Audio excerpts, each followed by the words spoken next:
Hello friend, good morning, good evening, good afternoon. હું છું doctor Nimesh Patel, SW high school Deesa. મિત્રો, આપણે આલ્કોહોલ, ફિનોલ, ઇથર ચેપ્ટર ભણી રહ્યા છીએ. આ ચેપ્ટરનો આજે લાસ્ટ લેક્ચર છે. મિત્રો, આજે આપણે આલ્કોહોલ, ફિનોલ અને ઇથરના ઇલેક્ટ્રોનિક બંધારણ વિશેની ચર્ચા કરીશું. તો જુઓ, આલ્કોહોલ, ફિનોલ અને ઇથરનું ઇલેક્ટ્રોનિક બંધારણ. આલ્કોહોલ, ફિનોલ અને ઇથરનું ઇલેક્ટ્રોનિક બંધારણ. મિત્રો, આલ્કોહોલ મિથેનોલ, ફિનોલ માટે ફિનોલ અને ઇથર માટે ડાયમિથાઇલ ઇથર એમ ત્રણ ઉદાહરણ લઈએ.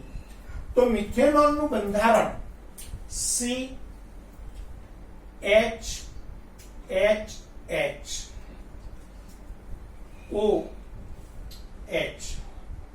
અહીંયા ઓક્સિજન ઉપર બે લોન પેર છે. અહીંયા જોજો મિત્રો, ઇલેક્ટ્રોનિક બંધારણમાં પહેલા સંકરણ જોવું પડે. તો મિથેનોલમાં કાર્બન અને ઓક્સિજન બંને એકલ બંધ વાળા છે, એટલે કાર્બન અને ઓક્સિજનનું સંકરણ sp3 છે. હવે મિત્રો, આપણે જાણીએ છીએ કે સંકરણ sp3 હોય તો બંધકોણ 109 ડિગ્રી 28 કલા હોવો જોઈએ. પરંતુ અહીંયા ઓક્સિજન ઉપર લોન પેર ઇલેક્ટ્રોન છે, બે અબંધકારક ઇલેક્ટ્રોન યુગ્મ છે.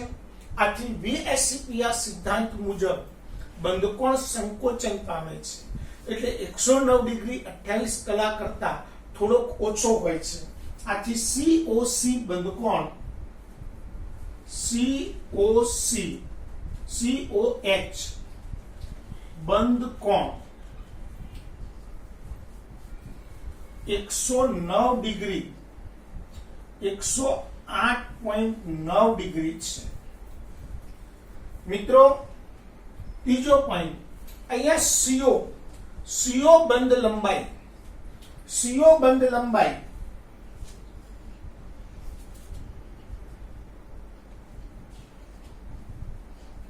141 પિકોમીટર છે.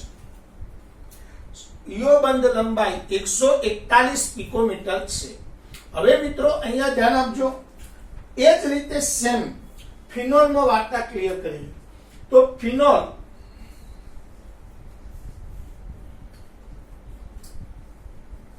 COH, એમાં ઓક્સિજન ઉપર બે લોન પેર છે. એમાં કાર્બન નું સંકરણ sp2 છે, ઓક્સિજન નું સંકરણ sp3 છે. અહીં COH બંધકોણ 109 ડિગ્રી છે. મિત્રો, અહીં CO બંધ લંબાઈ, કારણ કે અહીંયા કાર્બન અને ઓક્સિજન ઉપર લોન પેર હોવાથી સંસ્પંદન થાય, એટલે કાર્બન ઓક્સિજન વચ્ચે દ્વિબંધ રચાય, એટલે બંધ લંબાઈ થોડી ઘટે છે. અને ઓલરેડી અહીંયા sp2 સંકર કક્ષક અને sp3 સંકર કક્ષક વચ્ચેની બંધ લંબાઈ છે. આથી CO બંધ લંબાઈ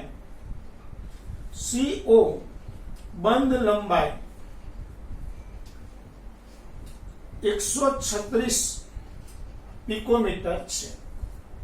હવે અહીંયા ધ્યાન આપજો મિત્રો, અહીંયા CO બંધ લંબાઈ 142 પિકોમીટર છે અને અહીંયા CO બંધ લંબાઈ 136 પિકોમીટર છે.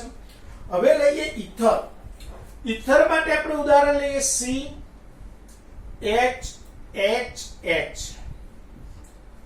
OCHHH.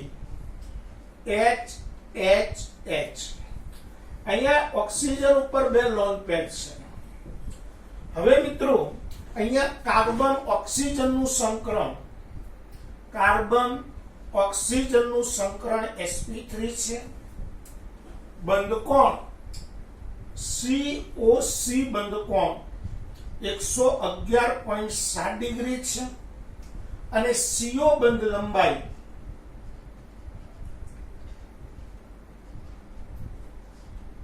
141 પિકોમીટર છે. મિત્રો આ બધા નોલેજેબલ પોઈન્ટ છે, જ્ઞાનવાળા પ્રશ્નો કહેવાય. આ પ્રશ્નો બધા તમારા સંકલન તો બધાને ખબર પડી જાય, પણ બંધકોણ બધાના યાદ રાખવા પડશે, બંધ લંબાઈ દરેકની યાદ રાખવી પડશે. તો ફરીથી એકવાર, આલ્કોહોલમાં CO બંધ લંબાઈ 142 પિકોમીટર, ફિનોલમાં CO બંધ લંબાઈ 136 પિકોમીટર અને ઇથરમાં CO બંધ લંબાઈ 141 પિકોમીટર. બંધકોણ આલ્કોહોલમાં 108.9 ડિગ્રી, ફિનોલમાં 109 ડિગ્રી અને ઇથરમાં 111.7 ડિગ્રી. તો મિત્રો આ રીતે આપણું આ ચેપ્ટર અહીંયા કમ્પ્લીટલી પૂર્ણ થયેલું જાહેર કરીએ છીએ. હવે મિત્રો આપણે આખા ચેપ્ટરના કોયડા અને લખાણ સંબંધિત પ્રશ્નો લઈશું. એટલે કોયડા અને લખાણ સંબંધિત પ્રશ્નો બધા કમ્પ્લીટ કરી લઈએ. આજે હું તમને ચલાવી દઈશ અને ડીપીપી કાલે મોકલી દઈશ. તો તરત જ તમે, અને હવે તો બધા પાસે બુક પણ આવી ગઈ છે, તો જે ચલાવો એ ડીપીપી ન મોકલી હોય છતાં પણ કોયડા અને લખાણ સંબંધિત પ્રશ્નો મેં ચલાયા પછી તમારે જાતે કરવાના છે. એટલે તમે ચોપડીનો ઉપયોગ કરજો. હું બધા પ્રશ્નો વ્યવસ્થિત સમજાવી દઈશ અને પછી તમારે કમ્પ્લીટ કાલે લખી દેવાના છે. હજુ પણ ઘણા મિત્રો મેં જોયા એ પ્રમાણે ઘણા મિત્રો હજુ વિડિયો એક દિવસ લેટ જોઈએ છે. મિત્રો જે દિવસે લેક્ચર આવે છે એ દિવસે જ લેક્ચર જુઓ, લેક્ચર રેગ્યુલર રૂટીન પ્રમાણે જુઓ. લેક્ચર જોવાનો ટાઈમ તમે ફિક્સ કરી દો. દાખલા તરીકે વિડિયો તમારા સવારના સમયમાં લગભગ હું મોકલી દઉં છું, 10 થી 11 વાગ્યા સુધીમાં લેક્ચર આવી જાય. જો 10-11 વાગ્યા સુધી લેક્ચર આવી જાય તો તમારે ટાઈમ ટેબલ બનાવી દેવું પડે. ભાઈ સાંજના સમયમાં કેમિસ્ટ્રીનું લેક્ચર જોવાનું. દાખલા તરીકે મેથ્સનું લેક્ચર તમારે સાંજે આવે તો મેથ્સનું લેક્ચર તમારે સવારે જ જોવાનું, કેમિસ્ટ્રીનું લેક્ચર સાંજે 4 વાગે જોવાનું. આવું એક ફિક્સ ટાઈમ ટેબલ રાખો. આપણે સ્કૂલમાં જે પિરિયડ હોય તો કેમ એક્ઝેક્ટલી ટાઈમ ટેબલ ચાલે, તો તમારે આ સ્કૂલ જ છે સમજી લેવાનું કે ભાઈ આપણે સ્કૂલની જેમ જ ભણવાનું છે, પણ ઘરે બેઠા બેઠા ભણવાનું છે. તમારા ઉપર કોઈ જબરજસ્તી નથી. એનો મતલબ એ નહીં કે તમે વ્યવસ્થિત ભણો નહીં. તમારે કામ તો કરવું જ પડશે, પરફેક્ટલી કરવું પડશે. હવે તમારી જવાબદારીથી તમારે કામ કરવું પડશે, તો તમે સારામાં સારું રિઝલ્ટ લાવી શકશો અને સારામાં સારું કામ કરી શકશો. તો મિત્રો હવે આપણે સ્ટાર્ટ કરીએ છીએ કોયડા અને લખાણ સંબંધિત પ્રશ્નો. તો ચલો હવે મિત્રો લખાણ સંબંધિત પ્રશ્ન 11.1 પહેલા આપણે ભણીએ અને પછી 11.2. બંને પ્રશ્નોમાં એક જ પ્રશ્ન છે, એટલે બંને પ્રશ્નો આપણે એક સાથે ભણીશું. પહેલા ભણીએ 11.1. તો નીચેના આલ્કોહોલ પ્રાથમિક, દ્વિતીયક અને તૃતીયક આલ્કોહોલમાં વર્ગીકૃત કરો. ચલો મિત્રો, પહેલો આલ્કોહોલ છે એ કયા ટાઈપનો છે? તો આલ્કોહોલ પ્રાથમિક છે, દ્વિતીયક છે કે તૃતીયક કેવી રીતે ઓળખશો? તો OH ધરાવતો કાર્બન કેટલા કાર્બન સાથે જોડાયેલો છે એ જોવાનું. ચલો ભાઈ, આ આલ્કોહોલમાં OH ધરાવતો કાર્બન એક જ કાર્બન સાથે જોડાયેલો છે, માટે આ આલ્કોહોલ પ્રાથમિક આલ્કોહોલ છે. ચલો, એ જ રીતે આ આલ્કોહોલ માં OH ધરાવતો કાર્બન કેટલા કાર્બન સાથે જોડાયેલો છે કે એક, તો આ આલ્કોહોલ પણ પ્રાથમિક આલ્કોહોલ છે. ચલો, આ આલ્કોહોલ ભાઈ OH ધરાવતો કાર્બન બીજા એક જ કાર્બન સાથે જોડાયેલો છે, માટે પ્રાથમિક આલ્કોહોલ છે. ચલો, આ આલ્કોહોલ માં OH ધરાવતો કાર્બન આ બાજુ અને બેન્ઝીનનો કાર્બન બે કાર્બન સાથે જોડાયેલો છે, માટે 2 ડિગ્રી દ્વિતીયક આલ્કોહોલ છે. ચલો, આ આલ્કોહોલ OH ધરાવતો કાર્બન આ બાજુ અને આ બાજુ બે કાર્બન સાથે જોડાયેલો છે, 2 ડિગ્રી દ્વિતીયક આલ્કોહોલ છે. ચલો, આ આલ્કોહોલ OH ધરાવતો કાર્બન 1, 2 અને 3 કાર્બન સાથે જોડાયેલો છે, માટે તૃતીયક આલ્કોહોલ છે. તો નીચેના આલ્કોહોલને વર્ગીકૃત કરો. તો નીચેના આલ્કોહોલ કયા કયા ટાઈપમાં વર્ગીકૃત કર્યા? પ્રાથમિક, પ્રાથમિક, પ્રાથમિક, દ્વિતીયક, દ્વિતીયક અને તૃતીયક. હવે મિત્રો નેક્સ્ટ મુદ્દો ભણીએ છીએ, બરાબર ધ્યાન આપજો. પરફેક્ટલી બહુ સુપર પોઈન્ટ ભણવાનું છે, જરા ધ્યાન કેન્દ્રિત કરજો, બહુ મજા આવશે. હવે આલ્કોહોલના પ્રકાર જણાવો કે આલ્કોહોલ આલ્કાઇલ છે, એલાઇલિક છે કે બેન્ઝાઇલિક છે. તો આપણે જાણીએ છીએ કે અહીંયા OH ધરાવતા કાર્બનનું સંકરણ sp3 છે. sp3 કાર્બન બીજા sp3 સાથે જોડાયો માટે આ આલ્કોહોલ આલ્કાઇલ આલ્કોહોલ છે. તો લખાણ સંબંધિત પ્રશ્ન 11.2 નીચેના આલ્કોહોલના પ્રકાર જણાવો. તો પહેલો આલ્કોહોલ કયા ટાઈપનો થયો કે આલ્કીન. ચલો આલ્કાઇલ. હવે આ જો OH ધરાવતો sp3 સંકૃત કાર્બન દ્વિબંધના કાર્બન સાથે જોડાયેલો છે માટે આ આલ્કોહોલ એલાઇલિક આલ્કોહોલ છે. કયો આલ્કોહોલ છે મિત્રો? એલાઇલિક આલ્કોહોલ છે. ચલો OH ધરાવતો sp3 સંકૃત કાર્બન બીજા એક sp3 સાથે જોડાયેલો છે માટે આ આલ્કોહોલ આલ્કાઇલ આલ્કોહોલ છે. ચલો હવે અહીંયા જુઓ, OH ધરાવતો sp3 કાર્બન બેન્ઝીન વલયના કાર્બન સાથે જોડાયેલો છે માટે આ આલ્કોહોલ બેન્ઝાઇલિક આલ્કોહોલ છે.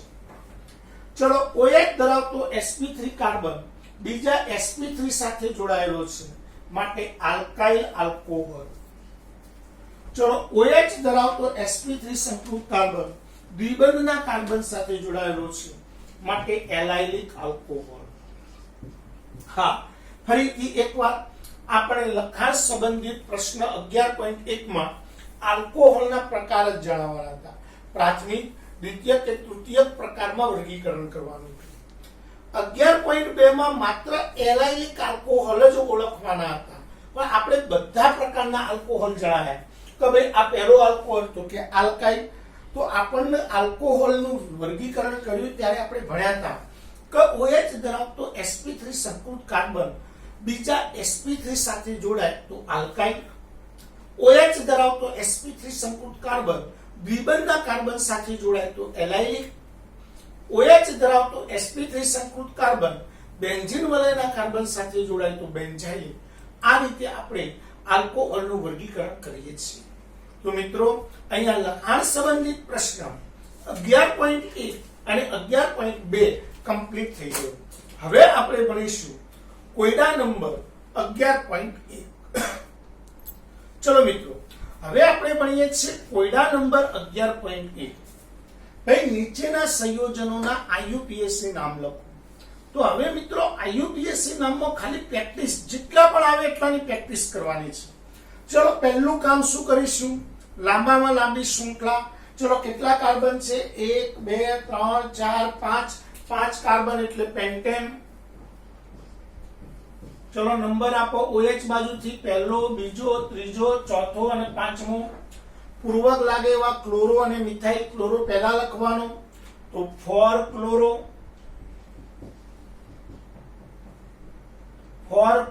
2 3 ડાયમિથાઇલ, પેન્ટેનોલ. ચલો એના પછી અહીંયા જુઓ, આ સંયોજનમાં ઇથર સમૂહ છે. હવે ઇથર કયા નંબરના કાર્બન ઉપર જોડાયો? પહેલો, બીજો, ત્રીજો. બીજા નંબર ઉપર જોડાયો. ચલો ઇથરમાં શું લાગે? ઓક્સી. તો ઇથોક્સી સમૂહ કયા નંબર ઉપર જોડાયો? 2. તો 2 ઇથોક્સી. પ્રોપેન. ચલો હવે આ બેન્ઝીન ઉપર OH જોડાય તો ફિનોલ કહેવાય. ફિનોલ થી નંબર આપીએ પહેલો, બીજો, ત્રીજો, ચોથો, પાંચમો, છઠ્ઠો. તો 2,6 ડાયમિથાઇલ ફિનોલ. 2,6 dimethyl phenol. ચલો અહીંયા એક ઇથોક્સી સમૂહ છે અને એક નાઇટ્રો છે. તો પહેલા ઇથોક્સી ક્રિયાશીલતા વધારે, પહેલો, બીજો. તો 1 ethoxy, 2 nitro, cyclohexane. 1 ethoxy, 2 nitro, cyclohexane. તો મિત્રો અહીંયા કોયડાના કામ પૂરું થઈ ગયું. 11.1. સેમ આ જ રીતે આઈયુપીએસસી નામ જ લખવાના છે. લખાણ સંબંધિત પ્રશ્ન 11.3. તો હવે ભણીએ 11.3. ચલો હવે મિત્રો લખાણ સંબંધિત પ્રશ્ન 11.3 નીચેના સંયોજનોના આઈયુપીએસસી નામ લખો. મિત્રો આ ટોપિક જરા હટકે છે. આપણા મગજમાં પહેલો આવો એક નિયમ છે કે લાંબામાં લાંબી શૃંખલા નક્કી કરો, પણ એ નિયમમાં તમારે આટલું એડ કરી દેવાનું, ક્રિયાશીલ સમૂહ ધરાવતી લાંબામાં લાંબી શૃંખલા નક્કી કરો. દાખલા તરીકે હું આ શૃંખલા નક્કી કરું, લાંબામાં લાંબી આ છે, પણ એ સમૂહ પર ડાયરેક્ટ ક્રિયાશીલ સમૂહ જોડાયેલો નથી. તો હું એવી શૃંખલા પસંદ કરીશ કે જેના ઉપર ક્રિયાશીલ સમૂહ જોડાયેલો છે, તો આ શૃંખલા પસંદ કરું. તો કે સાહેબ આ ટૂંકી થઈ, ભલે ટૂંકી થઈ પણ ક્રિયાશીલ સમૂહ વાળી શૃંખલા પસંદ કરવી પડે. તો આ નિયમ બરાબર ધ્યાન આપજો. ચલો તો કેટલા કાર્બન થયા એમાં? 1 2 3 4. 4 કાર્બન એટલે બ્યુટેન. નંબર આપો, પહેલો, બીજો, ત્રીજો, ચોથો. ચલો પહેલા પૂર્વક લાગે એવા કયા? તો કે ઇથાઇલ, આઇસોપ્રોપાઇલ અને ક્લોરાઇલ અને ક્લોરો. તો પહેલા ક્લોરો આવે એટલે 4 ક્લોરો, 3 ઇથાઇલ, 2 આઇસોપ્રોપાઇલ, બ્યુટેન, 1 ઓલ. ચલો સેમ એ જ રીતે અહીંયા લાંબામાં લાંબી શૃંખલા નક્કી કરીએ જેમાં ક્રિયાશીલ સમૂહ હોય. તો જુઓ આ OH વાળો ક્રિયાશીલ સમૂહ, અહીંયાથી સ્ટાર્ટ કરીએ, અહીંયા જઈએ, આ લાંબી થઈ ગઈ. ચલો કેટલા કાર્બનની લાંબી શૃંખલા થઈ? તો કે 1 2 3 4 5 6. 6 કાર્બન એટલે હેક્ઝેન. ચલો પહેલો નંબર OH, બીજો, ત્રીજો, ચોથો, પાંચમો અને છઠ્ઠો. પૂર્વક લાગે એવા મિથાઇલ કયા કયા નંબર ઉપર? કે બીજા અને પાંચમા. તો 2 5 ડાયમિથાઇલ, હેક્ઝેન, 1 3 ડાયોલ. તો ફરીથી એકવાર 2 5 ડાયમિથાઇલ, હેક્ઝેન, 1 3 ડાયોલ. ચલો અહીંયા OH પહેલો, બીજો, ત્રીજો. બ્રોમો કયા નંબર ઉપર? કે ત્રીજા, 3 બ્રોમો, સાયક્લો હેક્ઝેનોલ, 3 બ્રોમો સાયક્લોહેક્ઝેનોલ. ચલો અહીંયા ક્રિયાશીલ 1 2 3 4 5 6 કાર્બન. આ બાજુથી ચોથો, આ બાજુથી ત્રીજો. તો પહેલો, બીજો, ત્રીજો, ચોથો, પાંચમો અને છઠ્ઠો. ચલો હેક્ઝ, આમ તો હેક્ઝેન આવે પણ ઇન લાગે ત્યારે એન કાઢવું પડે. હેક્ઝ, 1 ઇન, 3 ઓલ. ચલો અહીંયા લાંબામાં લાંબી શૃંખલા 1 2 3 અને 4 કાર્બન. OH નંબર આપીએ, પહેલો, બીજો, ત્રીજો અને ચોથો. ચલો પૂર્વક લાગે એવા બ્રોમો અને મિથાઇલ. 2 બ્રોમો,